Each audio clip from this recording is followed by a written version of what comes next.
Alrighty, guys. So today I'm going to show you how to do a grams to grams stoichiometry problem where we're taking grams of a specific product or reactant and we're converting it to a gram of another reactant or another product, just like the problem says below.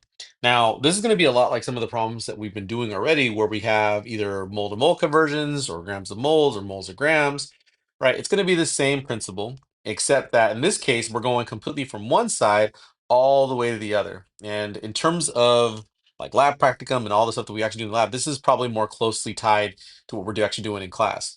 But it is an important skill. Now I'm going to continue to use the same analogy that I used before, which is the baking analogy. If you think of it like that, right, and conceptually about what this really is, what these conversions actually are, it's no different than saying, hey, I want to make a certain amount of cookies. Well, great. How much flour am I going to use? How much sugar am I going to use? Or a more practical way to do it, right, is, well, I don't want to say more practical, but let's call it a less realistic way of doing it. You could also say to yourself, like, well, hey, look, I have this many flour, this much flour. I have this much sugar. Well, let's see how many cookies I can make out of this stuff, right? And that's kind of what we have here in this kind of problem. So conceptually, it's just about predicting how much you're going to make or estimating how much you would need. Okay.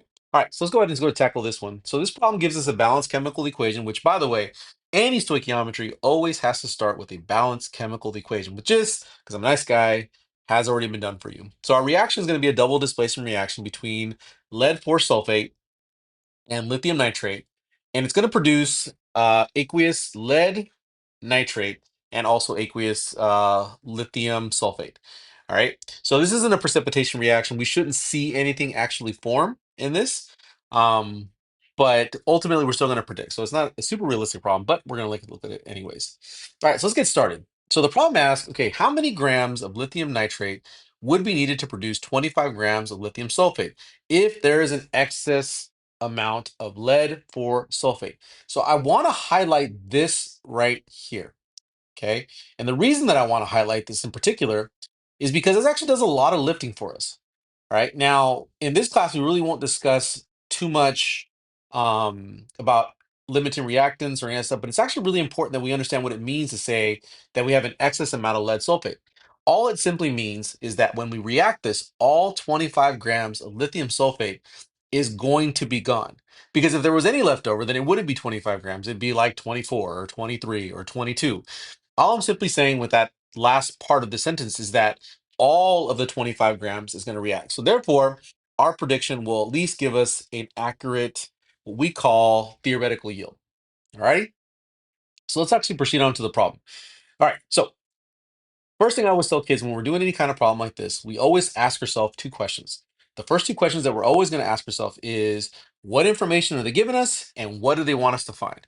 All right. So the information they give us is actually located right here. They're telling us that we want to make this much. We want to make 25 grams. So I always tell kids, make that the first thing that you write. So we're going to write that down first. We have 25.0 grams of lithium sulfate, SO4. All right.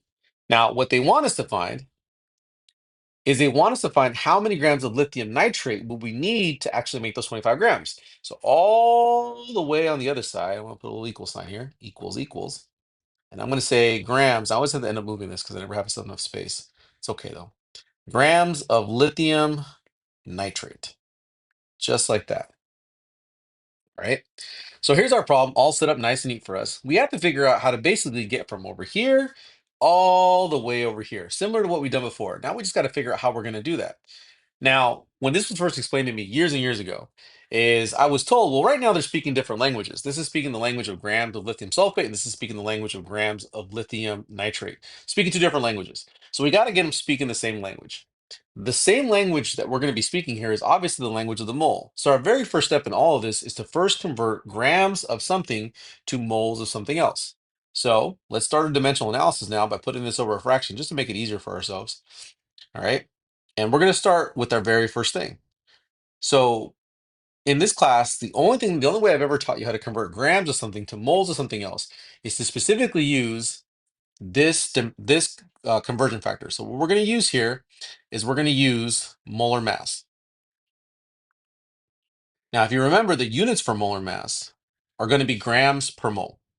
Keep that in mind because we're going to need that, because ultimately what dimensional analysis comes down to is knowing where you put your units, because all we're trying to do is get rid of units. We're converting things. All right. So I always tell kids, like, listen, if you're trying to get rid of something, always put the unit you're trying to get rid of opposite of one another, because any unit divided by itself is always going to equal 1. So since grams are on top over here, I'm going to put grams on bottom over here. And be very explicit on what you're trying to get rid of. So in this case, we're getting rid of grams of lithium sulfate, SO4. So that means that on top, we're going to put moles of lithium sulfate, just like that. Oh, I have to expand my fraction bar a little bit. There we go. All right. Now, if I were to stop my problem here, the only units that I would have left would be moles of lithium sulfate. Now, we're going to continue to do this every single time, but it's always good to remind yourself what exactly you have left to see how much further you need to go in your conversion. So if we take a look, we have moles of lithium sulfate. Is that what I want? No, it is not. I want grams of lithium sulfate. So we still have to keep going, right? So now we're going to convert again, except this time, like I said, we're going to get them speaking the same language. So we're going to convert moles of lithium sulfate to moles of lithium nitrate. Okay, so how do we do that? Well, now we got to add in our next conversion factor. The next conversion factor that we're going to be using for this is going to be mole ratio. And that's going to use our stoichiometric coefficients to figure this out. So mole ratio. Our units for mole ratio are going to be mole per mole. Now, obviously, moles of one thing and moles of another thing, if not, they just cancel out. So we're going to have to put that right now. Okay. Since our units are mole to mole, I'm going to put those down first. Mole to mole. And the next thing we're going to do is we're going to write down what it is that we're trying to get rid of. So if we're trying to cancel out moles of lithium sulfate, right, that means on bottom, that's exactly what I'm going to put. I'm going to put them opposite of one another. So moles of lithium sulfate go down here, SO4, right? Which means on top, I'm going to put one I want to convert it to, which is going to be lithium nitrate. So on top, I'm going to put lithium nitrate, NO3, just like that. Now, once again, I'm going to ask myself the question. This is going to cancel. This is going to cancel. What are the only units that I have left? Well, I have moles of lithium nitrate. Once again, I ask myself the same question. Is that what I want? No, it's not. I want grams of lithium nitrate.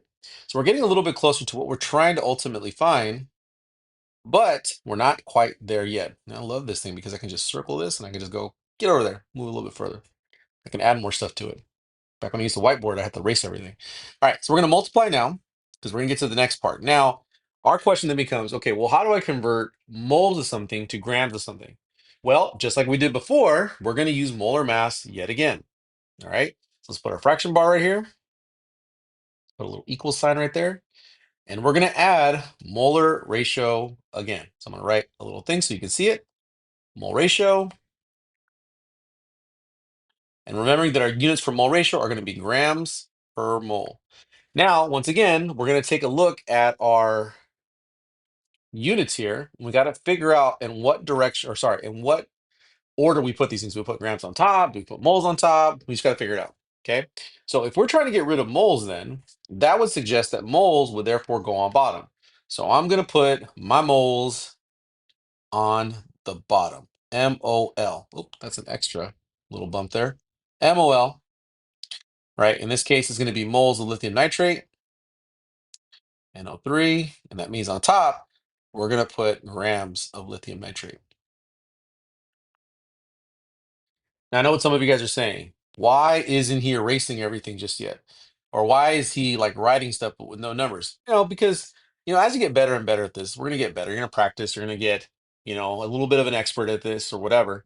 But it's always important, or it's always good to realize that sometimes it's okay to take your time, take your steps, or whatever it is, just to make sure that your dimensional analysis is right, right? I was told a long time ago that once you start adding numbers all over the place, things just start to get all convoluted. So I always tell kids, set your units up first, cancel, and see if you're left with what you want. Because I think most of us can do molar mass and we can add up all our stuff and we can multiply fractions. That's all great. But it's the setup part that oftentimes trips up kids and leads to incorrect answers. All right. So now that I got that, this is going to cancel. And so is that. Oh, we got to keep things consistent. Come on, Dominguez. Let's use green. There we go. Green, gone. That's gone. Leaving me only with lithium nitrate. So if we were in the classroom, I would do this full song and dance. I would slam the paper and I would say, all right, This is the only unit that I got left, grams of lithium nitrate. Is that what I want? So when I go over, and the kids would all say, yay, that's exactly what I want. Cool. Our setup is complete. All we have to do now is fill in our numbers and hope to gosh that Mr. Dominguez's chubby little fingers don't fat finger the calculator. Okay, so we got to make sure that we do this correctly. So that's the only thing we got to worry about now. So I'm going to move this one more time over to the right. Oh, it took the equal sign. What the heck? I take all the good things I said all the way back. Let's erase that. There we go. All right. So let's go back in and fill our numbers. Let's start over here with the molar mass of lithium sulfate. Now that I've done a couple of these videos, or a few of these videos, I've learned to write all this stuff down so that way I'm not spending time calculating all this stuff. So if you're one of those folks that struggles with writing the numbers in the correct spot, let's say you don't understand it's grams per moles, I always tell kids, if you have molar mass, always write a 1 next to moles of whatever it is that you have. That way you remember then the number, right, your molar mass itself has to probably then go where it says grams.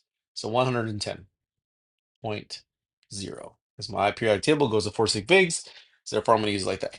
Okay. Now, what about mole ratio? Where do we get those numbers from? Well, we got to go to our balanced chemical equation. If you recall, at the beginning of this, I said if you're going to do stoichiometry, you need a balanced chemical equation. So we go to lithium sulfate, because that's what's going to be on top here, and we take a look at our stoichiometric coefficient, and we see that it's 2. All right. We can just say coefficient, I guess. We got 2. So put a 2. Well, that's the wrong spot. See, I almost made a mistake. So we got to be careful. Put the 2 with lithium sulfate right there. Right. And then we take a look at lithium nitrate, which is what's on top. How many moles of lithium nitrate we have? We have 4. So we put a 4 right there. Now, some of you eagle-eyed individuals say to yourself, Mr. Dominguez, we got a nice little ratio here that we can reduce. Knock yourself out. If you want to reduce and make your math a little bit easier, go for it, right? So to show you guys and illustrate what I'm talking about, since we have a 4-to-2 ratio right here, well, 4 divided by 2, that's the same thing as saying 2, is it not? So what I can do is I can put a 2 right here, and I can put a 1. Especially in a hurry, you don't want to have a bunch of numbers, you want to make it simple for yourself, you can always reduce the fractions down, just like everyday math. Okay. Next thing we're going to do is we're going to do our molar mass of lithium nitrate. Once again, the math earlier. We're going to put a 1 on moles of lithium nitrate because we don't want to screw that up. And then we're going to write 69.0 on top of that. So we get 69 grams lithium nitrate for every 1 mole. Okay, cool. So everything's there. Now I'm just going to get my calculator. I'm going to multiply all of these fractions. When I do that, I learn that the answer for this is going to be 31.4 grams of lithium nitrate. That is an ugly 4. I'm going to write that one more time and not upset the viewers. There we go. That's a little bit better. Now I'm going to circle this because I'm super proud of myself and I want to show everybody how smart I am. Okay. So we have that now. Awesome. We did all the math. But like I've said time and time again in this class or on these videos, is that this is a science class, this isn't a math class. Our language is math, but we're doing science. So these numbers have to mean something. They have to have some kind of meaning. So what does this number mean? Well, what I'm saying is, if you remember, if I want to make 25 grams of lithium sulfate, I will have to use at least 31.4 grams of lithium nitrate. Because that's important what I say at least, because if I were to use more, I would definitely make what I want to make. But if I use less, well, that's not good. That means I'm not going to produce the 25 grams that I want.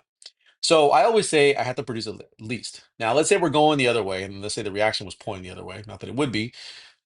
What I would say then is if I wanted to make, if I had this much of lithium sulfate or lithium nitrate, let's say 31.4 grams, I would make at least, or sorry, at most 25 grams of lithium sulfate.